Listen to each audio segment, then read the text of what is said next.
সম্মানিত দিনদার পরেজগার মুসলিমবৃন্দ, আসসালামু আলাইকুম ওয়া রাহমাতুল্লাহি ওয়া বারাকাতুহু।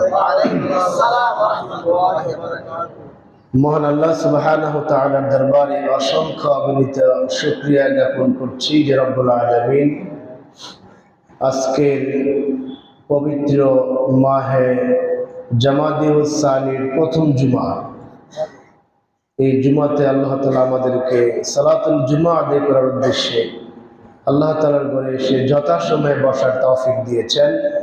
পাশাপাশি মহাগ্রন্থ আল কোরআনে কারীম থেকে সংক্ষিপ্ত আকারে কিছু কথা বলা এবং শোনার জন্য আমাদেরকে বাছাই করেছেন। এই জন্য আমরা আল্লাহ তাআলার দরবারে শুকরিয়া জানাচ্ছি, আলহামদুলিল্লাহ। অসংখ্য দুরুদ এবং সালাম পেশ করছি আমাদের নবী, আখিরি নবী, সাইয়্যিদুল মুরসালিন মুহাম্মদুর রাসূলুল্লাহ সাল্লাল্লাহু আলাইহি ওয়াসাল্লামের প্রতি। আল্লাহুম্মা সাল্লি আলা মুহাম্মদ, আল্লাহুম্মা বারিক আলা মুহাম্মদ। সম্মানিত হাজিরিন, মহাগ্রন্থ আল কোরআনের সংক্ষিপ্ত ধারাবাহিক আলোচনা আজকে আমি তেলাওয়াত করেছি সূরা বনী ইসরাঈলের একেবারে শেষ পর্যায়ে কয়েকটি আয়াত, 101 থেকে 103 নম্বর আয়াতে কারিমা তেলাওয়াত করেছি। এই তিনটি আয়াতে কারিমার আলোকে অত্যন্ত সংক্ষিপ্ত আকারে নির্ধারিত সময়ের মধ্যে কিছু কথা বলবো ইনশাআল্লাহ তাআলা। দোয়া করছি আল্লাহ তাআলা আমাকে বলার তৌফিক দান করুন। যারা আমরা শুনছি আমাদের সকলকে কোরআনের আলোকে আমাদের ব্যক্তি, পরিবার, সমাজ, রাষ্ট্রকে সাজাবার তৌফিক দিন, আমিন। সম্মানিত হাজরিন, 101 নম্বর আয়াত নিয়ে আমরা গত জুমাতে সংক্ষিপ্ত আকারে কয়েকটি কথা বলেছিলাম। সেই কথাগুলি হলো, মক্কার কুরাইশরা মুহাম্মদ সাল্লাল্লাহু আলাইহি সাল্লামকে আল্লাহর নবী হওয়ার ব্যাপারে তারা বিভিন্ন সময় বলতো যে আপনি যে নবী, আমাদেরকে কিছু মুজিজা দেখান। ঈসা আলাইহিস সালাম যেরকম মুজিজা দেখাইছিলেন, একটা মৃত মানুষের কবরের সামনে দাঁড়ায় তিনি বলতেন, আসসালামু আলাইকুম ইয়া আহলাল কুবুর কুম বিইذনিল্লাহ। একটা মৃত কবরের সামনে গিয়ে তিনি সালাম দিতেন আর বলতেন, আল্লাহর কৃপায়, আল্লাহর অনুগ্রহে তুমি দাঁড়িয়ে যাও। ঈসা আলাইহিস সালামের এই কথার বদৌলতে সাথে সাথে ওই কবরে যিনি সাহিত্য ছিলেন, তিনি যত পুরাতন হন না কেন, তিনি সাথে সাথে দাঁড়িয়ে যাইতেন। সুবহানাল্লাহ। মুসা আলাইহিস সালামকে আল্লাহ তাআলা এরকম অনেকগুলি মুজিজা দিয়েছিলেন। দাউদ আলাইহিস সালামকে আল্লাহ তাআলা মুজিজা দিয়েছিলেন লোহা তিনি তার হাতের স্পর্শে আসলে লোহাটা আমাদের যেরকম কাদামাটি, যেরকম মানে মাটি যেরকম কাদা হয়ে যায়, ওই কাদা মাটি দিয়ে আমরা যা কিছু তৈরি করতে পারি। দাউদ আলাইহিস সালাম যখন কোনো লোহাকে স্পর্শ করতেন, ওটা এরকম কাদামাটির মতো হয়ে যেত। তো আপনিও আমাদেরকে এরকম কিছু মুজিজা দেখান। এটা মক্কার কাফেররা মুহাম্মদুর রাসূলুল্লাহ সাল্লাল্লাহু আলাইহি সাল্লামের কাছে এসে প্রায় এই কথাগুলি বলতো। আসলে এটা হলো ইসলাম না গ্রহণ করার একটা বাহানা। ইসলাম গ্রহণ করার জন্য মুহাম্মদ রাসূলুল্লাহ সাল্লাল্লাহু আলাইহি সাল্লাম স্বয়ং নিজেই তাদের মধ্যে একটা মুজিজা। সুবহানাল্লাহ। যেই মক্কাতে মানুষ হাজার হাজার পাপে লিপ্ত ছিল, যেখানে মানুষের দ্বারা কোনো ভালো কাজ হতো না, ওই একটা সমাজে তিনি বেড়ে উঠলেন। 40 বছর পর্যন্ত তারা তাকে জানলেন, চিনলেন, বুঝলেন, নিজেরা আমানতদার হিসাবে আলামিন খ্যাত করলেন। এরপরে সকল কাজের ফয়সালাকারী হিসেবে তাকে মানলেন। সুতরাং তার যে এরকম একটা পঙ্কিলময় সমাজে বেড়ে ওঠা, এরকম একটা নিষ্কলুষ মহান চরিত্র নিয়ে তিনি যে বড় হলেন, এটাই ছিল তাদের মাঝে সবচেয়ে বড় একটা মুজিজা, ঠিক কিনা? তারা এটা দেখে শুনে, এবং তিনি যে কোরআনের কথাগুলি বলতেছেন, অতি আশ্চর্যজনক যে শব্দ চয়ন বলতেছেন, এগুলি ছিল মুজিজা। এটা নতুন করে বুঝার কোনো প্রয়োজন ছিল না, নতুন কোনো মুজিজা চাওয়ার কোনো প্রয়োজন ছিল না।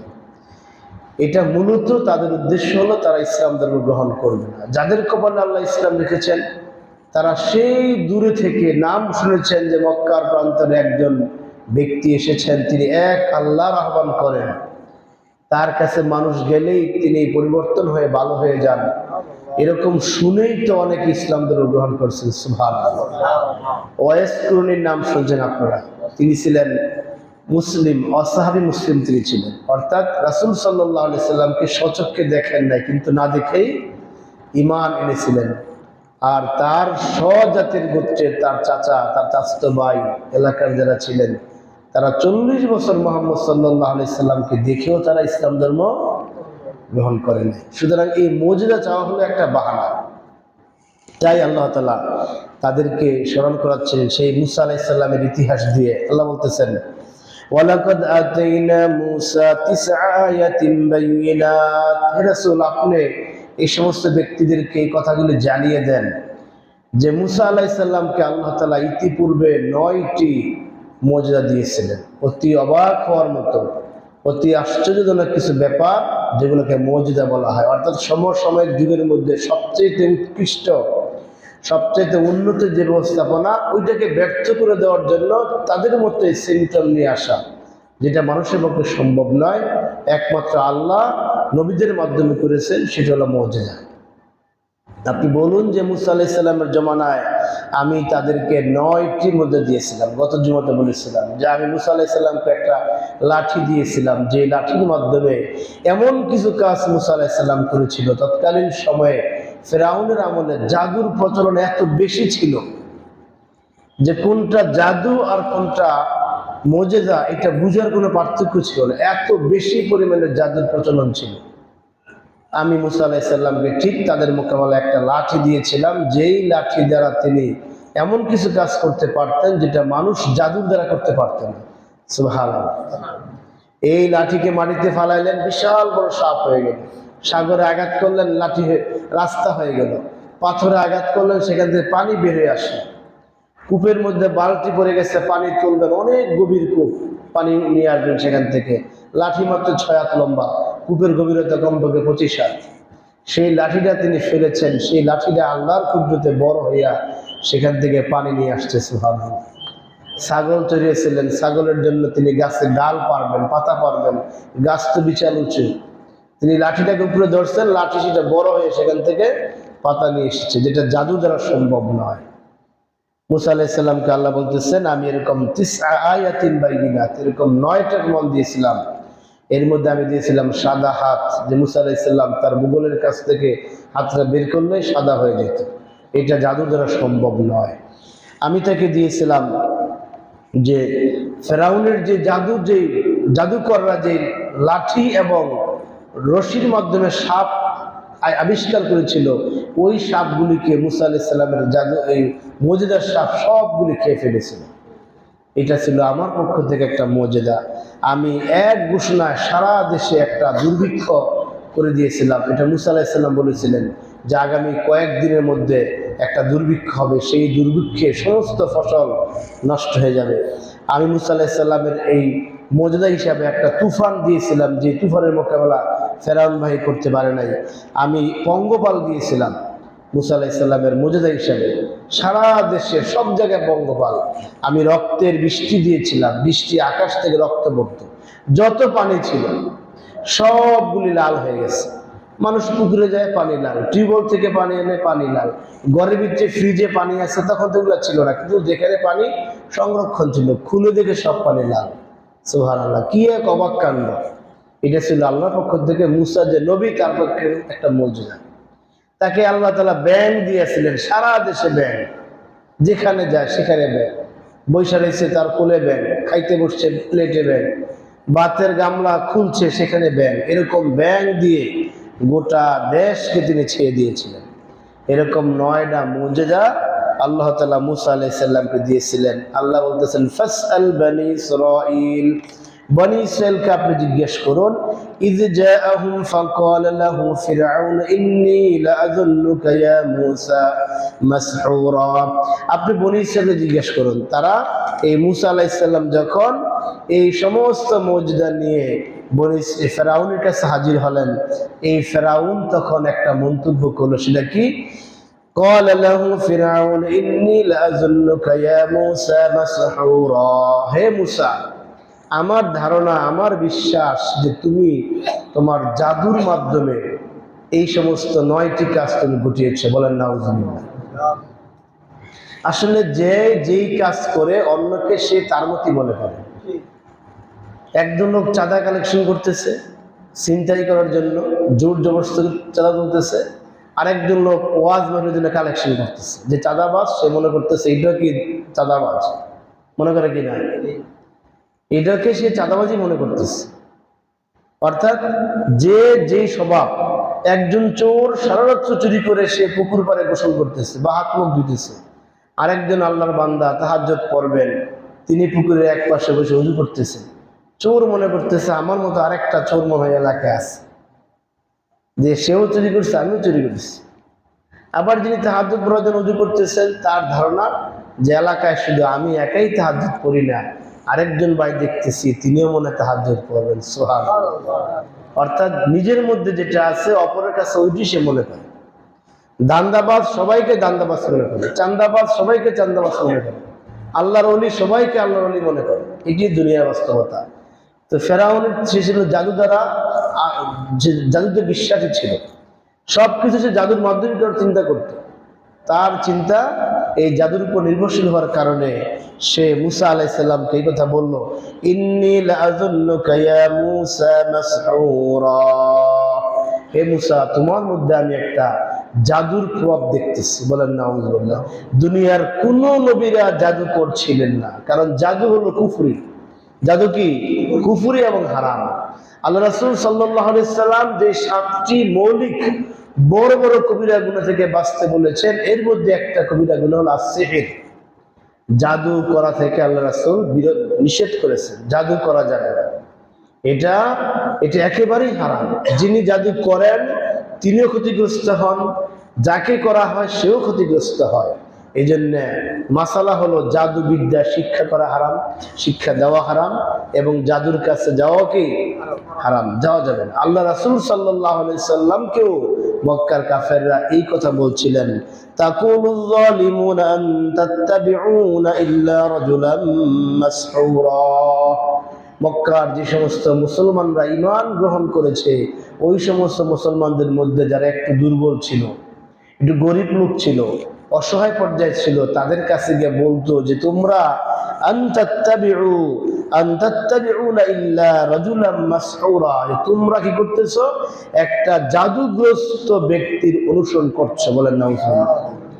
অর্থাৎ তারা মুহাম্মদ সাল্লাল্লাহু আলাইহি সাল্লামকে জাদুকর বলেছিল। আপনি জানেন যে ইসলামের যখন প্রচার প্রসার খুব হচ্ছিল, কোনোভাবেই যখন মক্কার কাফেররা মুহাম্মদ সাল্লাল্লাহু আলাইহি সাল্লামের আনিত কর্মসূচি থেকে ফিরাতে পারছিল না, তখন ওলীদ ইবনে মুগীরা বয়োজ্যেষ্ঠ একজন ব্যক্তি তাদের মধ্যে ছিলেন। তার নেতৃত্বে দারুন নাদা একটা বৈঠক হয়েছিল। সেখানে তারা চিন্তা করলো, এই আসন্ন হজ মৌসুমে সারা বিশ্ব থেকে যে হাজী সাহেব হজ করতে আসবেন, তাদের কাছে যদি মুহাম্মদ সাল্লাল্লাহু আলাইহি সাল্লাম চলে যায়, তাহলে দ্বীনের দাওয়াতটা অতি সহজে পেয়ে যাবে। এই জন্য আমরা এবার একটা স্লোগান দিতে পারি যে আমাদের সমাজে একজন জাদুকর ব্যক্তি এসেছে। বলেন নাউযুবিল্লাহ। একজন জাদুকর এসেছে, সে এমন জাদু করে তার কাছে যে যায় সেই সবকিছু হারাইয়া তার ভক্ত হয়ে যায়। সুবহানাল্লাহ। স্ত্রীকে সে তালাক দিয়ে দেয় স্ত্রী যদি ইসলাম ধর্ম গ্রহণ না করে, সন্তানগুলোকে বিচ্ছিন্ন করে দেয় যদি ইসলাম ধর্ম গ্রহণ না করে। কি এক মায়া, কি এক জাদু, কি এক আকর্ষণ তার মধ্যে আছে। সুতরাং এই আকর্ষণকে আমরা বলবো যে না, একটা জাদুকর এসেছে, তোমরা কিন্তু তার কাছে যেও না। এরকম ভাবে তারা আদর্শিকভাবে কোনো জাতি যখন একটা জাতির সাথে মোকাবেলা করতে ব্যর্থ হয়, তখন তারা এই সমস্ত আজে বাজে শব্দ ব্যবহার করে তাদেরকে জাতি থেকে বিচ্ছিন্ন রাখার একটা অলিক এবং মিথ্যা স্বপ্ন তারা দেখেন, আজে বাজে প্রস্তাব, আজে বাজে বিষয় তারা বলে থাকে। এই ফেরাউনের পক্ষে মূসাকে প্রথম গালি দিলেন, প্রথম তার বিরুদ্ধে একটা অবাদ তুললেন যে মূসা জাদুর বলে সবকিছু গ্রহণ করেছে। বলেন নাউযুবিল্লাহ। এর জবাবে মূসা আলাইহিস সালাম রাগ হন নাই, বিরক্ত হন নাই, বরং তিনি জবাব দিলেন, ক্বালা লাকাদ আলিমতা মা আনজালা হাউলাই ইল্লা রাব্বুস সামাওয়াতি ওয়াল আরদ। মূসা আলাইহিস সালাম বললেন, হে ফেরাউন, তুমি অবশ্যই জানো, খুব ভালো করে জানো, একজন এই প্রজ্ঞাময় যিনি আসমান সমূহের এবং জমিনের একচ্ছত্র মালিক, তিনি রব ছাড়া এই সমস্ত এই অলৌকিক কাজগুলি কেউ গড়াতে পারবে না। সুবহানাল্লাহ। একজন আম্বিয়া হিসেবে, নবী হিসেবে, রাসূল হিসেবে কি সুন্দর জবাব দিলেন। তিনি কোনো ঝগড়া করলেন না, গালিগালাজ করলেন না, কোনো প্রকার বাড়াবাড়ি করলেন না, বরং বললেন লাকাদ আলিমতা, অবশ্যই তুমি জানো। ফেরাউনকে বলতেছে মা আনজালা হাউলা, এই সমস্ত বিষয়গুলি যেগুলো আমি 9টা নিদর্শন দেখালাম, ইল্লা রাব্বুস সামাওয়াতি ওয়াল আরদি বাসাইরা, এগুলি স্পষ্ট, এই নিদর্শনগুলি একজন রব ছাড়া, যিনি আসমান সমূহ জমিনকে সৃষ্টি করেছেন, একজন রব ছাড়া এই সমস্ত কাজগুলি মানুষের পক্ষে সম্ভব নয়। গোটা দেশে দুর্ভিক্ষ লাগিয়ে দেওয়া, এটা জাদুর দ্বারা সম্ভব নয়। করোনা যখন এসেছিল তখন অনেকে এই ধরনের কথা বলেছিল যে চাইনিজরা ভ্যাকসিন বিক্রির জন্য তারা একটা গুজব ছড়িয়েছে। না, সত্যিকার অর্থে যদি এটা কোনো আল্লাহর পক্ষ থেকে মহামারী হয়ে থাকে, এটা আল্লাহ দিয়েছেন, এটা কোনো জাতির পক্ষে সম্ভব নয়। আমরা ছোটকালে শুনেছিলাম গুটি বসন্ত এসেছিল, অনেকে মন্তব্য করেছেন এরশাদ সাহেব এটাকে মানুষের মধ্যে না দিয়ে মাছের মধ্যে দিয়েছে। এক বছর দেখছেন, মনে থাকার কথা, মাছের মধ্যে খালি রোগ হইতো কিনা, মাছগুলা একদম পয়সা দিত, ফসকা হইরা একদম কিনারে এসে বাইসে দিত। আমরা দেখছি ছোটবেলায় বসন্ত। তো অনেকে বলছে যে এরশাদ সরকার এগুলা কি করছেন, মানুষের শরীরে আসতো, এগুলা তিনি মাছের উপর দিয়েছেন। বলেন না, এগুলি শিরকি কথা। কিসের কথা এগুলা? শিরকি কথা, এগুলা বলা যায় না। সুতরাং মুসা আলাইহিস সালাম সুন্দর করে বললেন যে মা আনজাল হাউলাই, এগুলি নাজিল করা ইল্লা রাব্বুস সামাওয়াতি ওয়াল আরদি বাসাইরা, আসমান এবং জমিন সমূহ, আসমান সমূহ যিনি সৃষ্টি করছেন তার পক্ষ ছাড়া কারো দ্বারা সম্ভব নয় যে একটা লাঠিকে সাপ বানিয়ে দেওয়া, একটা লাঠির মাধ্যমে সমুদ্রের রাস্তা তৈরি করে দেওয়া, গোটা শস্য ক্ষেত্রে এক যুগে জ্বালিয়ে পঙ্গপাল দিয়ে দুর্ভিক্ষ করা, এটা তার পক্ষ থেকে ছাড়া অন্য কোনো মানুষের পক্ষে সম্ভব নয়। এগুলি একমাত্র আল্লাহর পক্ষে সম্ভব, ঠিক কিনা? এটি আল্লাহ করতে পারেন। মুসা আলাইহিস সালাম তাকে পাল্টা জবাব দিলেন ওয়া ইন্নী লাআযুন্নুকা ইয়া ফিরআউন মাসবুরা, তুমি যেরকম আমাকে জাদুগ্রস্ত মনে করতেছো, আমি তোমার এই জাদুগ্রস্তের কথা শুনে আমার আশঙ্কা হচ্ছে তোমার ধ্বংস অতি নিকটে। সুবহানাল্লাহ। যে আমার পক্ষ থেকে, আমি যে আল্লাহর পক্ষ থেকে তোমাকে এতগুলো নিদর্শন দেখালাম, দুনিয়ার সমস্ত মানুষ এটা মানতেছে, বিশ্বাস করতেছে, আর তুমি জাদুগ্রস্ত হয়ে নিজে তুমি জাদুতে বিশ্বাসী হয়ে তুমি আমার দেখানো আল্লাহর সেই মুজিজাগুলাকে তুমি জাদুর সাথে তুমি তুলনা করছো।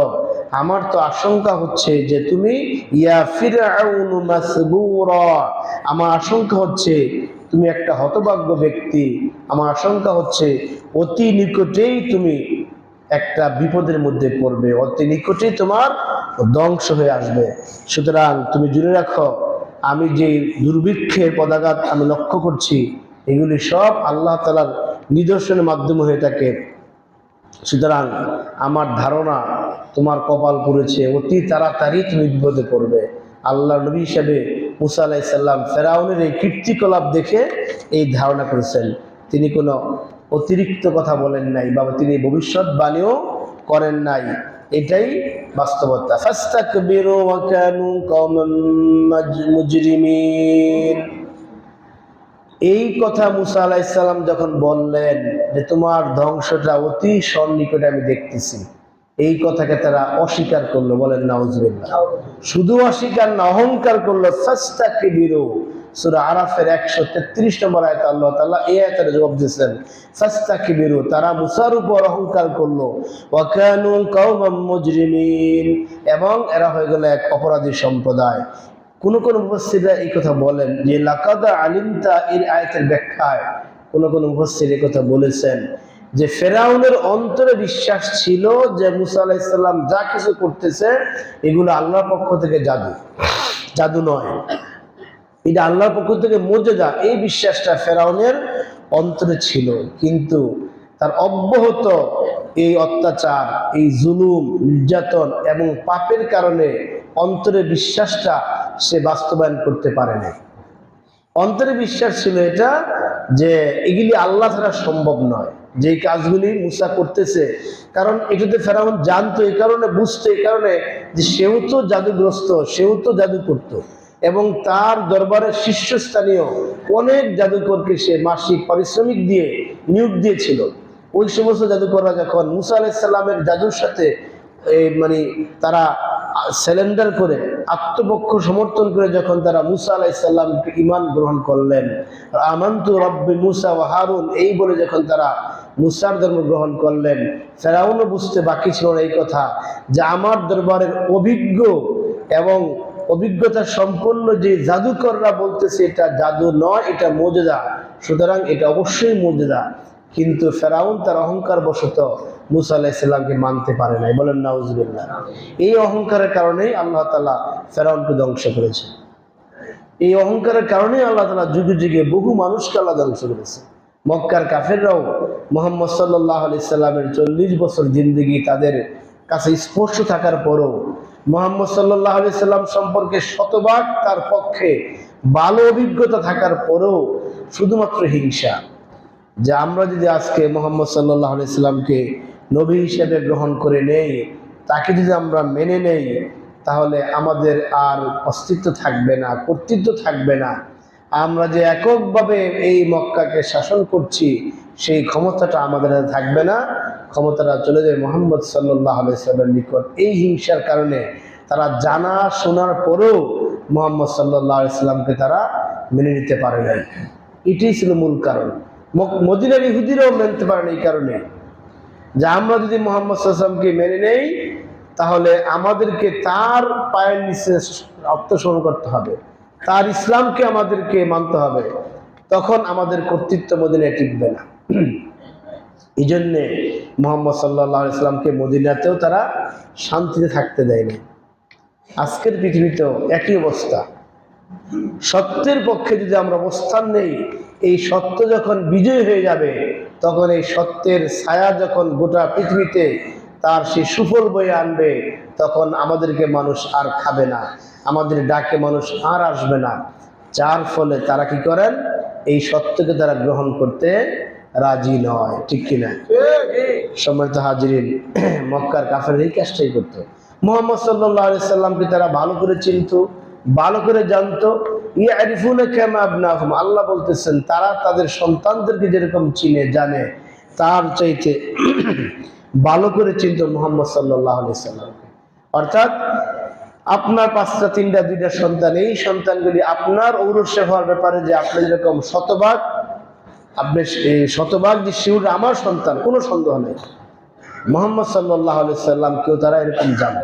এটা আল্লাহ বলতেছেন, ইয়ারিফুনা কামা আবনাহুম আল্লাযিনা আতাইনাহুমুল কিতাবা, যাদেরকে কিতাব দেওয়া হয়েছে, অর্থাৎ এই সমস্ত মানুষগুলি হে রাসূল আপনাকে তারা চিনে, ইয়ারিফুনাহু তাকে চিনে, কামা ইয়ারিফুনা আবনাহুম তাদের সন্তানকে তারা যেভাবে চিনে।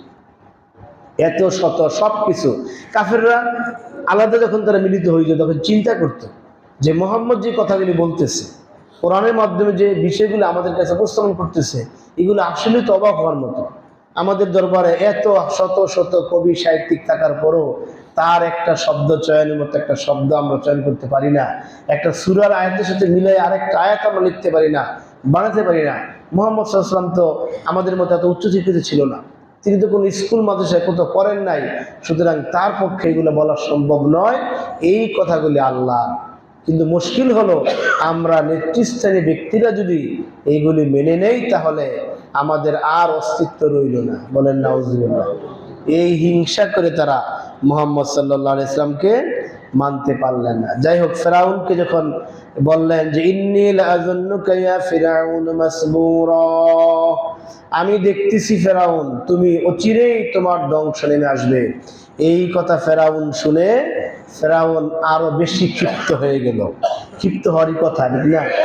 কারণ যে নিজে স্বঘোষিত খোদা ফেরাউন, সে নিজেকে কিন্তু বলছিল আনা রব্বুকুমুল আ'লা, যে আমি হলাম সবচেয়ে বড় রব।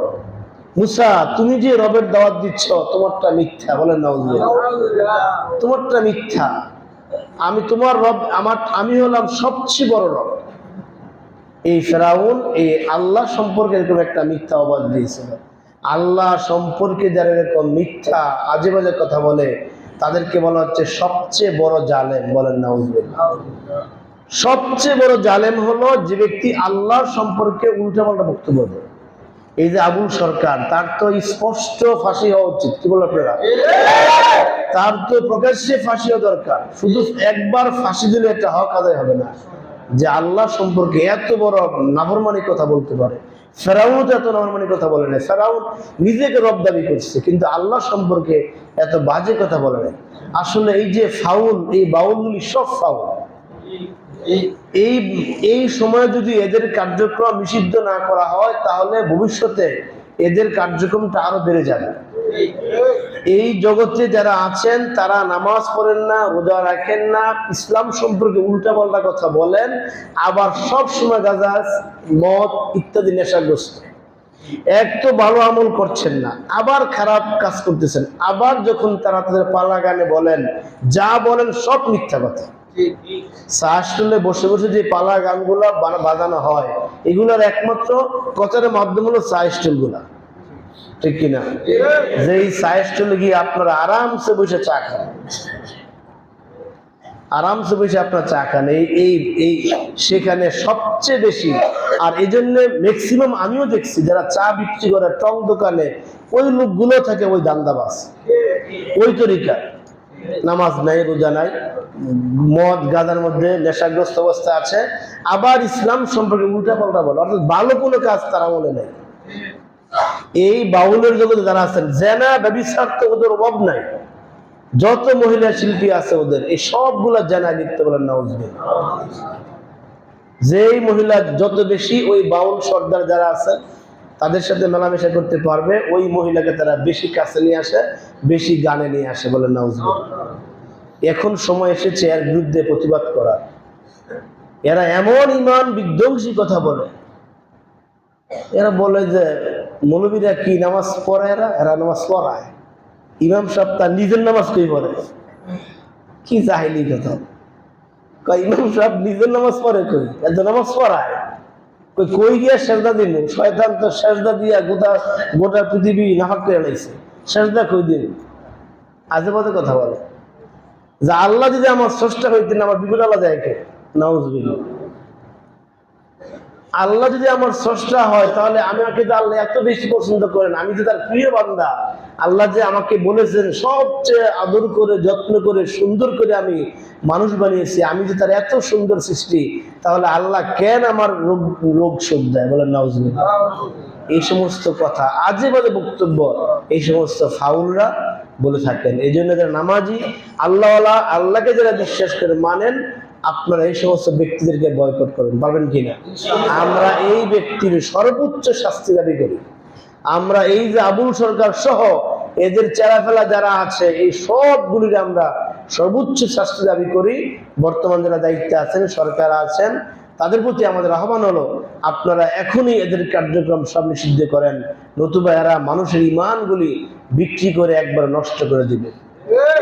তো ফেরাউন এই কথা বলেছিল যে আমি হলাম সবচেয়ে বড় রব। মুসা আলাইহিস সালাম যখন বললেন যে তোমার ধ্বংস অতি নিকটে, ইয়া ফিরআউন মাসবুরা, আমি দেখতেছি ফেরাউন অতি নিকটে তোমার ধ্বংস চলে আসতেছে।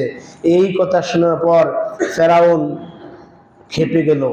সেই খেপে গিয়ে এবার তার সিদ্ধান্ত, ফাইনাল সিদ্ধান্ত নিল যে মুসা আলাইহিস সালামকে এই পৃথিবীতে রাখবে না, তাকে মেরে ফেলবে। কি করবে? মেরে ফেলবে। এটা একটা অস্ত্র, মেরে ফেলা। এটা ক্ষমতাসীনরা ক্ষমতাকে টিকে রাখার জন্য এটা তারা করতে পারে, এটা করে। অত্যাচারী শাসকরা এই কাজটা তাদের একটা হাতিয়ার, যে আমার ক্ষমতাকে দীর্ঘায়িত করতে, যে যত লাশ করা করুক, আমি লাশ চাই, আমি সেই লাশের রক্তের উপর দিয়ে আমি আমার ক্ষমতাকে দীর্ঘায়িত করব। ফেরাউন এরকম সিদ্ধান্ত নিলেন। আল্লাহ বলতেছেন ফারাদা ইয়াস্তাফিজাহুম মিনাল আরদ, আল্লাহ বলেন ফেরাউন সিদ্ধান্ত নিল যে এই মুসা আলাইহিস সালামের বাহিনীকে এই জমিন থেকে উৎখাত করে দেওয়া। বলেন নাউজুবিল্লাহ। আইয়াস্তাফিজাহুম মিনাল আরদ, অবশ্যই অবশ্যই তাদেরকে আমি এই জমিন থেকে উৎখাত করে দিব। আল্লাহ যদি কাউকে উৎখাত না করেন, পৃথিবীর সমস্ত শক্তি তার বিপক্ষে আসলেও তাকে কেউ উৎখাত করতে পারবে? পারবে না। ফেরাউন সিদ্ধান্ত নিল আমি এই জাতিকে, মুসার জাতিকে একটা করে রাখবো না, সবগুলি শেষ করবো। এই সিদ্ধান্ত নিয়ে যখন তার কার্যক্রম শুরু করবে, আল্লাহর কার্যক্রম শুরু হয়ে যায়। সুবহানাল্লাহ। ওমাকারু মাকারুল্লাহ আল্লাহু খায়রুল মাকিরিন। আল্লাহ বলতেছেন, ইসলামকে ধ্বংস করার জন্য যুগে যুগে বিভিন্ন অত্যাচারী স্বৈরাচারী কায়দায় মানুষগুলি বিভিন্ন ষড়যন্ত্রে লিপ্ত হয়, আর আমি আল্লাহ তাআলা তার পাল্টা কৌশল অবলম্বন করি। আর আল্লাহু খায়রুল মাকিরিন, আল্লাহ হলেন সবচেয়ে উত্তম কৌশলী। বলেন সুবহানাল্লাহ। আল্লাহর দ্বীনকে রক্ষার জন্য, নবী রাসূলদেরকে রক্ষার জন্য আল্লাহ হলেন সবচেয়ে বড় কৌশলকারী। আল্লাহ কি করলেন? ফাগরাকনাহু ওয়া মা'আহু জামিআ।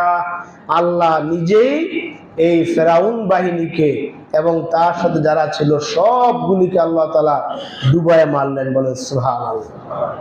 ফেরাউন চাইছিল মুসার বাহিনীকে মারবে, শেষ করবে, পিছনে ছুটছে। মুসা আলাইহিস সালাম পূর্ব দিকে যাচ্ছেন, তার বাহিনী যারা ছিলেন তাদেরকে নিয়ে সাগরের পার গিয়ে হাজির হলেন। সেখানে সাগরের পার গিয়ে হাজির হওয়ার পর ফেরাউন জাতি মহা খুশি। মুসা এখন যাবে কোথায়? সামনে বিশাল সমুদ্র। সামনে কি? বিশাল সমুদ্র। অনেকে বলে নদী, না, সে নদী ছিল না, বাহার ছিল। আল্লাহ বলতেছেন, ওয়াইয ফারাকনা বিকুমুল বাহর, আমি সাগরকে দ্বিখণ্ডিত করলাম। সুবহানাল্লাহ। বাহরুল হলো সাগর আর নাহারুল হলো নদী। অনেকে বলে যে মুসা আলাইহিস সালাম নীল নদ পাড়ি দিয়েছেন, না, নদীও না, নদও না, ওটা কি ছিল? সাগর ছিল, লোহিত সাগর। ওয়াইয ফারাকনা বিকুমুল বাহরা, আল্লাহ বলেন এই মুসা আলাইহিস সালাম যখন এই সমুদ্রের পাড়ে গিয়ে হাজির হলেন, ফানজাইনাকুম ওয়া আগরাকনা আলা ফিরাউন, আমি মুসা আলাইহিস সালামকে রক্ষা করলাম আর ফিরাউনের গোষ্ঠী সহ সবগুলি আমি এই সমুদ্রের মধ্যে চুবাইয়া মারলাম। এটাই হলো আমার বাস্তবতা, এটাই আমার সিদ্ধান্ত। সুবহানাল্লাহ। যাকে মারতে চেয়েছিল তাকে আল্লাহ তাআলা জীবিত রাখলেন, আর যারা মারতে ছিল তাদেরকে আল্লাহ তাআলা ডুবায় মারলেন। সুবহানাল্লাহ। মুহাম্মদ সাল্লাল্লাহু আলাইহি ওয়াসাল্লামের ব্যাপারে সেম ইতিহাস। দারুন নাদওয়াতে সর্বশেষ সিদ্ধান্ত হলো, একেবারে হিজরতের আগের দিন বিকেলবেলা সিদ্ধান্ত হলো, মুহাম্মদ সাল্লাল্লাহু আলাইহি সাল্লামকে আর সুযোগ দেওয়া হবে না। আমরা বহু সুযোগ দিয়েছি তাকে, সে তার এই কার্যক্রম থেকে কোনোভাবেই তাকে আমরা বিরত রাখতে পারি নাই। আজকে রাতেই আমরা মুহাম্মদ সাল্লাল্লাহু আলাইহি সাল্লাম বাসা গ্রাহ করে তাকে আমরা হত্যা করব, এই সিদ্ধান্ত হলো। এবং সেই সিদ্ধান্ত অনুযায়ী মক্কার প্রত্যেকটা গোত্র থেকে এক একজন যুবক, আবু জেহেল সহ সবাই মিলে রাসূল সাল্লাল্লাহু আলাইহি ওয়াসাল্লাম বাড়িকে পাহারা দেওয়া হলো। তারা বাড়ির চারপাশে বসে দাঁড়িয়ে পাহারা দিচ্ছেন, অপেক্ষা করছেন একটু পরে যখন মুহাম্মদ ঘুমাবে তখন তাকে হত্যা করবে। বলেন নাউজুবিল্লাহ। এটা তারা এই চিন্তা করলো। আল্লাহ তাআলা আদেশ করলেন মুহাম্মদ সাল্লাল্লাহু আলাইহি ওয়াসাল্লামকে মক্কা থেকে মদিনায় চলে যাওয়ার জন্য। আল্লাহর ইশারায় মুহাম্মদ সাল্লাল্লাহু আলাইহি ওয়াসাল্লাম মক্কা থেকে মদিনায় চলে যাওয়ার সিদ্ধান্ত নিলেন। দরজা খুলে দেখেন চারদিকে শত্রু বাহিনী। তখন তিনি সূরা ইয়াসিনের প্রথম 10টি আয়াত তেলাওয়াত করলেন। 10টি আয়াত তেলাওয়াত করে এক মুঠ বালু হাতে নিলেন, কঙ্কর হাতে নিলেন। পরে তিনি এই বালুগুলি ছিটায় দিলেন। সাথে সাথে সমস্ত কাফেরদের চোখের জ্যোতি সাময়িক সময়ের জন্য বন্ধ হয়ে গেল। সুবহানাল্লাহ। এটা ছিল আল্লাহর একটা মহা প্ল্যান, মহা কৌশল। আল্লাহ তাআলা সেখান থেকে নিরাপদে মুহাম্মদ সাল্লাল্লাহু আলাইহি সাল্লাম সেখান থেকে মক্কা থেকে মদিনায় চলে গেলেন। 2 বছরের মাথায় এই আবু জেহেল বদরের যুদ্ধে নির্মমভাবে অপমানের সাথে ছোট্ট ছোট্ট 2 জন বালক, মুআজ ও মুআজ রাদিয়াল্লাহু তাআলা আনহুমা, এই বিশাল প্রতাপশালী শাসক এই ছোট্ট ছোট্ট 2 জন বালকের হাতে নিহত হলো। বলেন নাউজুবিল্লাহ। 2 বছরের মাথায় আল্লাহ তাআলা শেষ করে দিলেন। এরপরে মাত্র 6 বছর, 8ম হিজরিতে এই 8 বছরের মাথায় যারা চেয়েছিল মুহাম্মদ সাল্লাল্লাহু আলাইহি সাল্লামকে দুনিয়া থেকে মিশিয়ে দিবে, এই 8 বছরের মাথায় মক্কা থেকে মদিনা থেকে এই কাফের মুশরিকদেরকে আল্লাহ তাআলা এমন ভাবে নিঃশেষ করলেন, কিয়ামত পর্যন্ত মক্কা মদিনা এই কাফেররা ঢুকতে পারবে না। সুবহানাল্লাহ। একবারে কিয়ামত পর্যন্ত এদেরকে নিঃশেষ করলেন। এদের দোষ কি ছিল? আল্লাহ রাসূলের সাথে বেয়াদবি করেছে, ইসলামের সাথে বেয়াদবি করেছে, কোরআনের সাথে বেয়াদবি করেছে। মূলত বেয়াদবি হলো কোরআনের সাথে, আল্লাহ রাসূলের সাথে। আল্লাহ রাসূল কি নিয়ে এসেছিলেন? আল্লাহ রাসূল বলেছিলেন, তোমাদের এই ব্যক্তি জীবনের নিয়ম নীতিগুলো চেঞ্জ করো, তোমাদের সামাজিক নিয়মের যে কুফরি নীতিগুলি আছে, শিরকি নীতিগুলো আছে, সেগুলো চেঞ্জ করো। রাষ্ট্র পরিচালনা আল্লাহ যে বিধান দিয়েছেন সেই বিধান অনুযায়ী চালাও, তোমাদের নিয়মগুলো তোমরা মেনে না, এই সমস্ত কথাগুলি বলার কারণেই মূলত তার বিরুদ্ধে লেগেছিল।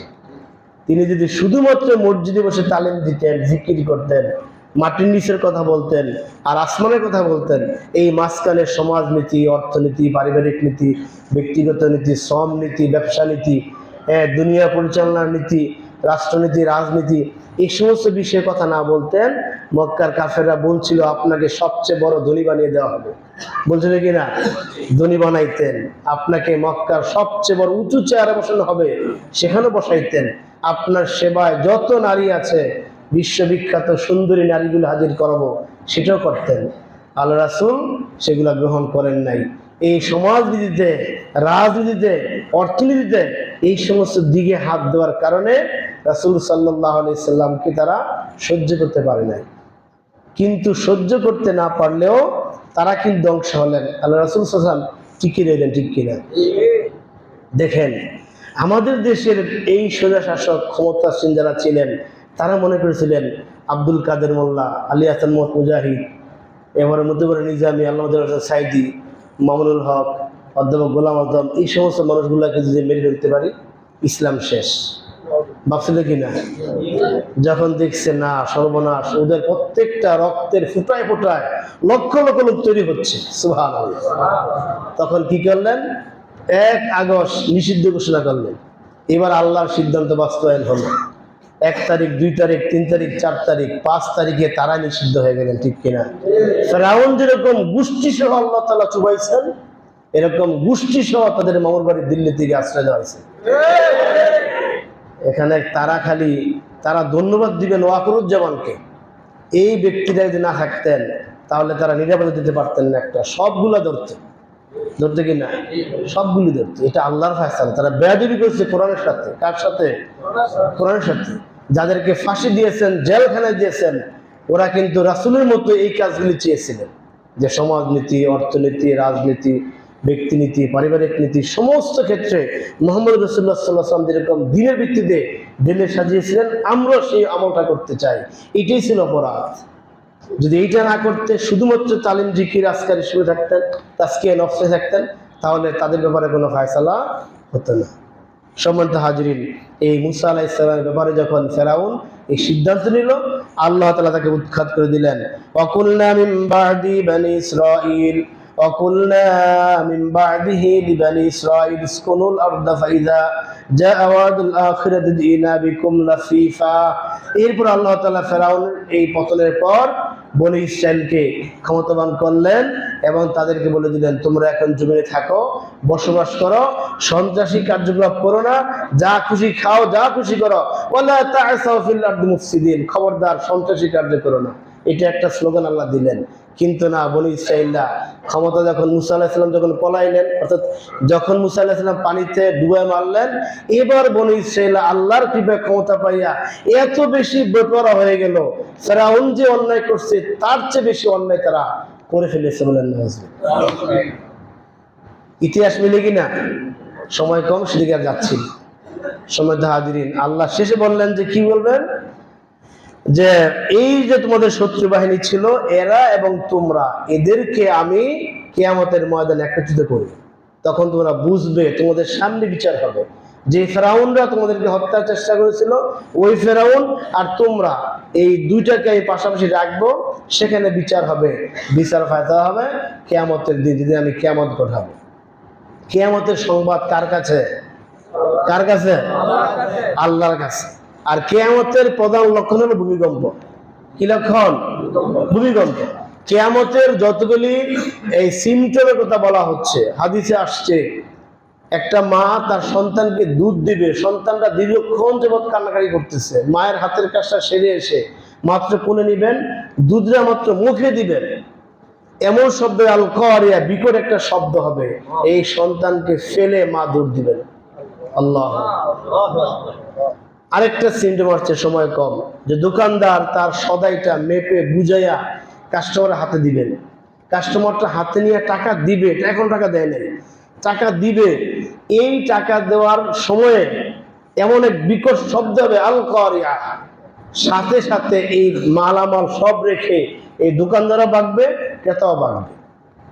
সেম ঘটনা কিন্তু গত জুমার দিন ঘটছিল কিনা?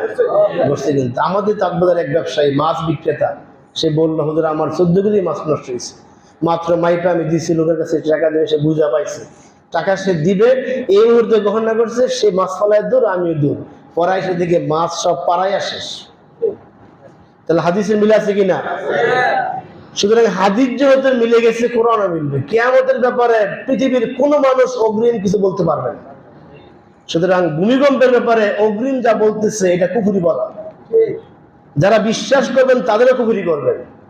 আজকে যারা বলতেছে আরো ভূমিকম্প হবে, এত পণ্ডিতি গত জুমার দিন সকালে বললা না 11:10:38 ভূমিকম্প হবে, তখন তোমাদের পণ্ডিতি করে গেছিল।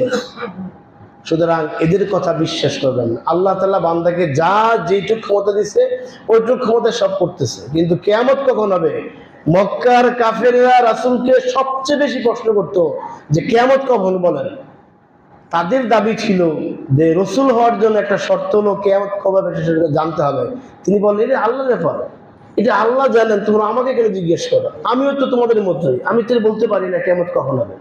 সুতরাং ভূমিকম্পের বিষয়ে আপনারা যতই বলুক সতর্ক হন, এখানে সতর্কতার কিছু নাই। ভূমিকম্প আসে পাপের কারণে। কিসের কারণে? পাপের কারণে। যেই পাপের শাস্তিটা কোরআনে হাদিসে বর্ণিত আছে, জেনা, যে অঞ্চলে অবৈধ মেলামেশা, নারী পুরুষ লিপ্ততার বেশি হবে, সেখানে ভূমিকম্প হবে। যে অঞ্চলে বেশি জুলুম হবে, অপরকে ঠকানো হবে, সেখানে ভূমিকম্প হবে। যে এলাকায় এতিমের সম্পদগুলো হরণ করা হবে, সেখানে ভূমিকম্প হবে। যেখানে মিথ্যার ছয়লাভ হবে, সেখানে ভূমিকম্প হবে। যেখানে মানুষের গীবত ছড়ে যাবে, অর্থাৎ হাদিসে স্বীকৃত কবিরা গুণের যে কাজগুলি আছে, ওই কাজগুলি যেখানে বেশি হবে, সেখানে ভূমিকম্প হবে। এই ভূমিকম্পের মাধ্যমে আল্লাহ তাআলা জাতিকে সতর্ক করেন। সুতরাং ভূমিকম্প থেকে বাঁচার সতর্কতা হলো, সাবধানতা হলো, আশ্রয় নেওয়া নয় কোথাও, সাবধানতা হলো অন্যায় কাজ থেকে বাঁচা। মনে থাকবে ইনশাআল্লাহ। যে জাতি যত বেশি অন্যায় কাজ থেকে বাঁচবে, ওই জাতির সেখানে ভূমিকম্প হবে না। এই জন্য যারা আজকে বলতেছে আরো কিছু হবে, এগুলা তাদের কথার কথায়। এই নিয়ে কেন বলে, আমার ব্যক্তিগত একটা গবেষণা হলো, ভূতত্ত্ববিদ যারা বাংলাদেশে আছেন, তারা তো মাসে সরকারের কাছ থেকে লক্ষ লক্ষ টাকা বেতন নিতেছে, নাই কিনা? এই যে লক্ষ লক্ষ টাকা বেতন নিতেছে, এখন তো কিছু একটা বলা দরকার। কি বলা দরকার না? এটা বলার জন্য তারা এই কথাগুলো বলেন যে আরো কিছু হইতে পারে। এটা বিশ্বাস করা কুফরি, বলা কুফরি। আমাদের এখন কাজ হবে অন্যায় ছাড়া, পাপ ছাড়া। অন্যায় এবং পাপ থেকে ছাড়লে আল্লাহ তাআলা ওই জাতিকে ভূমিকম্প দেবেন না। আল্লাহ তাআলা আমাদেরকে বুঝার তৌফিক দিন। সম্মানিত হাজিরিন, আল্লাহ তাআলা